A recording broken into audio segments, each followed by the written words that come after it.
Buen día, continuamos con el estudio de los evangelios. Este es el tema 53 acerca de los mensajeros de Juan el Bautista en su segunda parte. En el mensaje anterior habíamos indagado bastante en la pregunta que le envía Juan el Bautista al Señor Jesús. Y la pregunta: ¿eres tú el que había de venir o esperaremos a otro? De esa pregunta tan interesante ya conversamos bastante.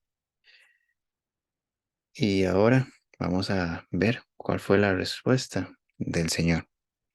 Si vamos a Lucas 7, en el versículo del 20 al 21, dice lo siguiente: Cuando, pues, los hombres vinieron a él, dijeron: Juan el Bautista nos ha enviado a ti para preguntarte, ¿eres tú el que había de venir o esperaremos a otro?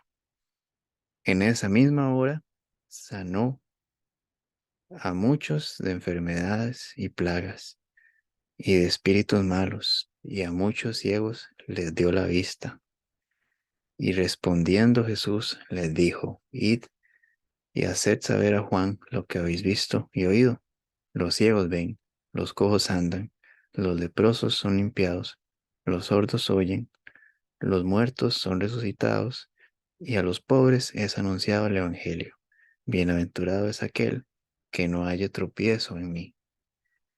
Y bueno, esta respuesta de Jesús es bastante interesante, así como la pregunta que hizo Juan. Tenemos que ver varios puntos, porque no es algo tan superficial como de que Jesús quiso hacer una demostración de poder para dejarle claro a Juan que él era el Señor.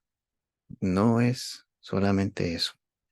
Para empezar, tenemos que recordar, hermanos y hermanas, que hay muchos textos proféticos en la Biblia, muchos textos, muchos versículos que anuncian la llegada del Señor y anuncian la obra del Señor Jesús.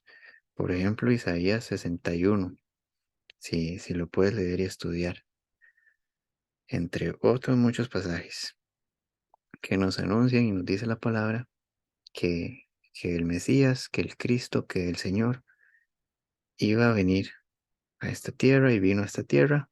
¿A qué? A darle vista a los ciegos, a sanar a los cojos, a limpiar a los leprosos, a hacer milagros y anunciar el Evangelio, que es un punto muy importante. Entonces, esta demostración que hizo el Señor tiene un fundamento, tiene una base. Le permiten a Juan como profeta, ¿verdad? Que sabemos que según la palabra, Juan es el último profeta y el profeta probablemente más importante que vemos en la palabra, además del Señor. Que entonces Juan como profeta puede entender este mensaje tan específico de Jesús. Entonces Jesús no le confirma a Juan que él es el Cristo solo por los milagros y las señales que hace. Tenemos que tomar en cuenta que él está dando un ejemplo, él está mostrando que lo que dice la palabra, lo que ha profetizado la palabra. Y aquí el Señor nos da también una enseñanza a nosotros. ¿Cuál es? Que tenemos que cuidarnos de creer en cualquiera que dice venir en el nombre del Señor, que la palabra lo advierte. Aquel que viene en el nombre del Señor no solamente tiene que ser respaldado por obras, por manifestaciones de poder, sino también por su obediencia y por su sometimiento y por su conocimiento a la palabra, a la palabra. Y esto es lo que hace el Señor Jesús. Recordemos esto, no es solo una demostración de poder. Jesús está dándole un mensaje codificado, un mensaje que está en el lenguaje entre dos conocedores de la escritura y y por eso es un mensaje muy claro y específico para Juan. Entonces vemos que la respuesta del Señor no lleva como esa intención de confrontar a Juan o de exhortarlo por hacer esta pregunta que, como lo habíamos analizado en el mensaje anterior, podría parecer que él está como reclamando al Señor. Bueno, la respuesta de Jesús es muy clara ahí y no busca ningún tipo de conflicto, pero vamos a ver con qué continúa la palabra en los versículos del 24 al 25. Dice, cuando se fueron los mensajeros de Juan, comenzó a decir de Juan a la gente, ¿qué salisteis a ver el desierto? ¿Una caña sacudida por el viento? Mas, ¿qué salisteis a ver? ¿A un hombre cubierto de vestiduras delicadas? He aquí, los que tienen vestidura preciosa y viven en deleites, en los palacios de los reyes están. Mas, ¿qué salisteis a ver? ¿A un profeta? Sí, os digo, y más que un profeta. Este es de quien está escrito. He aquí envío mi mensajero delante de tu faz, el cual preparará tu camino delante de ti. Os digo que entre los nacidos de mujeres no hay mayor profeta que Juan el Bautista, pero el más pequeño en el reino de Dios es mayor que él. Aquí hay algo que parece impresionante y es cómo el Señor Jesús toma un momento ahí para recordarles a las personas quién era este Juan, quién era este hombre, este siervo que estaba pasando ya por un momento muy complicado, que estaba en una cárcel, que estaba con una sentencia de muerte, que ya no era o ya no se veía como aquel profeta del Señor que bautizaba en el río y que tenía tantas personas buscándolo. Se había apagado un poco su figura, por así decirlo. Incluso esta pregunta de Juan, ¿eres tú el que había de venir o esperaremos a otro? Podría ser que viniera desde la desesperación de Juan ahí en esa cárcel. Entonces, Juan no estaba en su mejor momento. Eso es obvio. Él no estaba en su mejor momento. Pero aquí vemos cómo Jesús habla de él y habla de Juan de una manera muy, muy hermosa, ¿verdad? Él está honrando a Juan. Entonces, no sabemos si la pregunta que traían los discípulos de Juan fue hecha de forma pública o de forma privada, pero si fue de una u otra forma, Jesús se encarga de aclarar a las personas quién era Juan. Cuando nosotros nos alejamos de la presencia de Dios, ya sea porque caímos en pecado o estamos en una prueba muy fuerte, nuestros propios pensamientos o el mismo enemigo se encarga de hacer que olvidemos todo lo que habíamos hecho para el Señor y solo recordemos nuestro estado actual y cómo estamos fallando. Pero Dios no es así. Él conoce nuestro pasado, presente y futuro. Entiende que un momento no nos define. Aquí Jesús entiende que no es necesario que las personas conozcan a Juan en su estado actual, en la cárcel, posiblemente con dudas, a punto de morir. Él prefiere que las personas conozcan a Juan como cuando era libre, cuando cumplía su llamado, cuando él llevaba el mensaje. Entonces, esto no quiere decir que si estuvimos en el camino del Señor y nos apartamos, a Dios no le va a importar esto. No, no significa que podemos seguir igual. Juan no se había apartado de Jesús, él siguió fiel hasta su muerte. Lo que puede ser muy importante para nosotros saber es que Dios nos ama, aunque todas las personas nos señalen, aunque nos sintamos solos, aunque creamos que le hemos fallado demasiado, vayamos a Él, porque nos puede recibir como el Padre recibió al Hijo pródigo con un gran amor, aunque el Hijo nunca imaginó esto.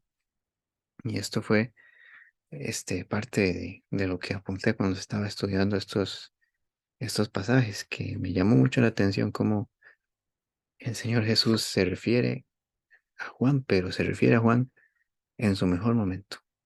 Se refiere a Juan cumpliendo su propósito, no a ese Juan pues en la cárcel, sufriendo, en decadencia, no.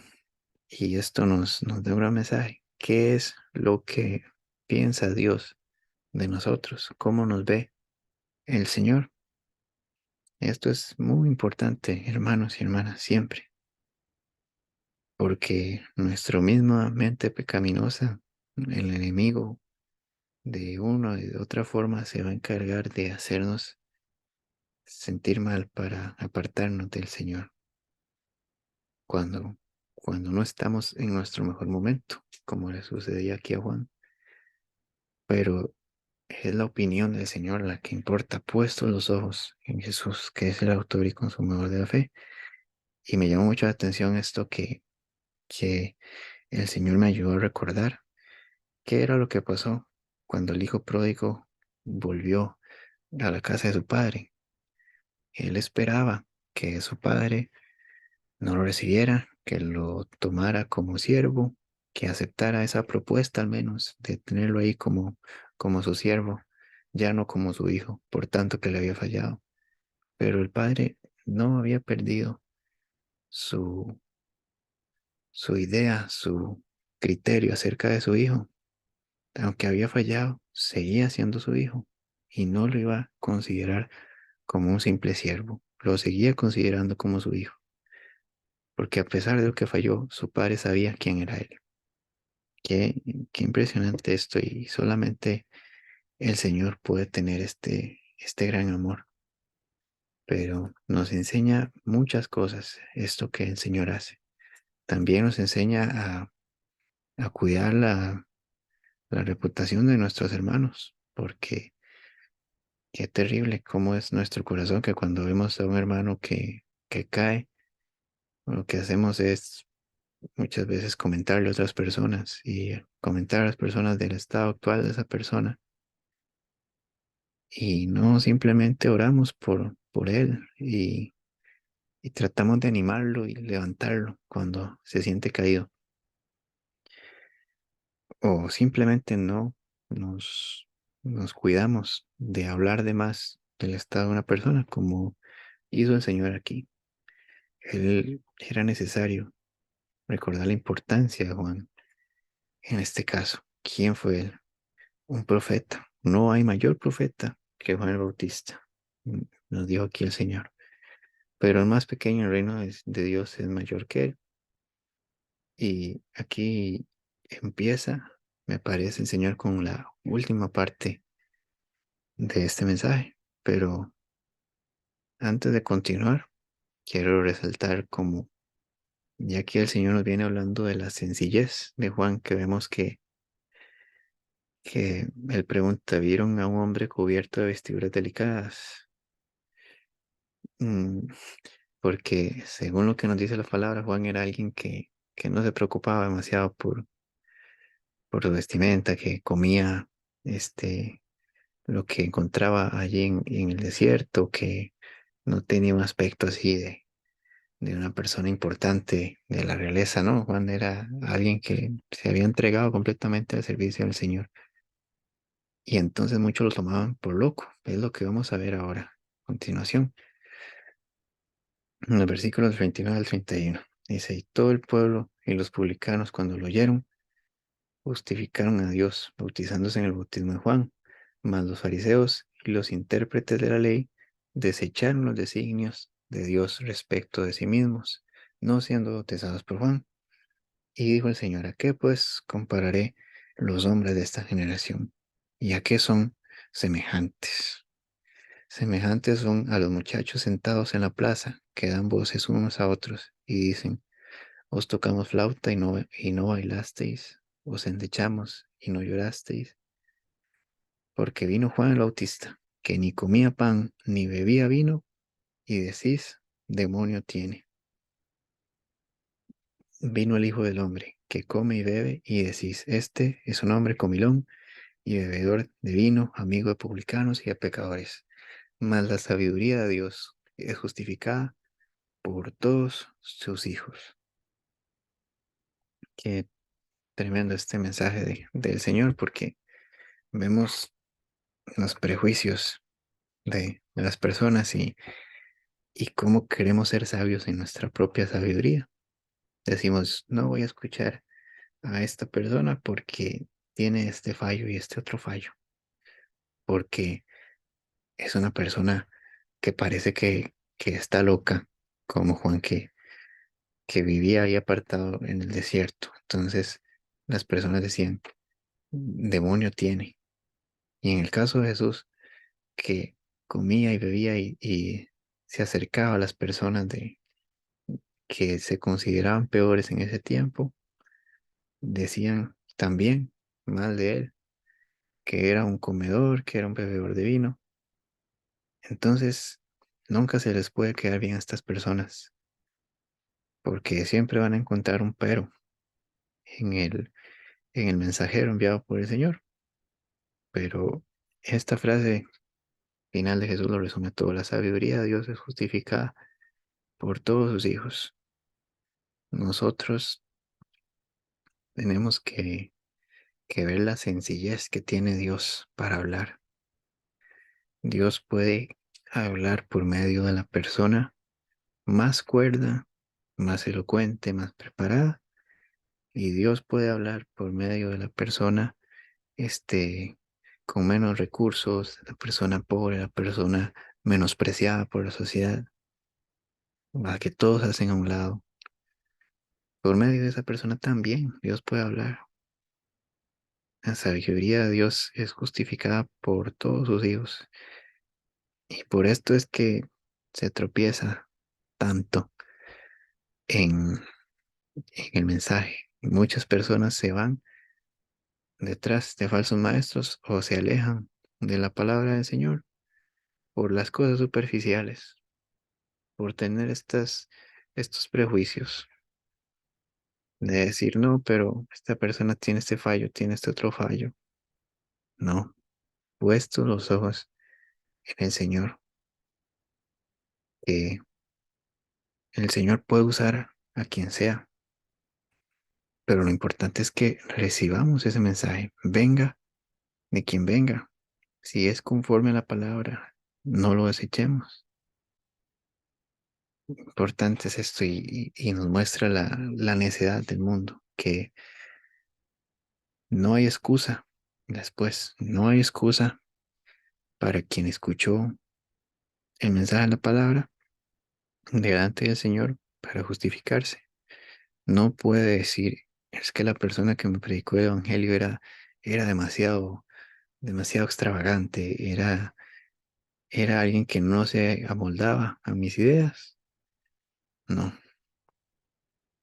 la persona que nos predicó el Evangelio que escuchamos de una u otra forma, es sencillo, es el mismo para todos, sin importar nuestra clase, nuestra posición, es el mismo.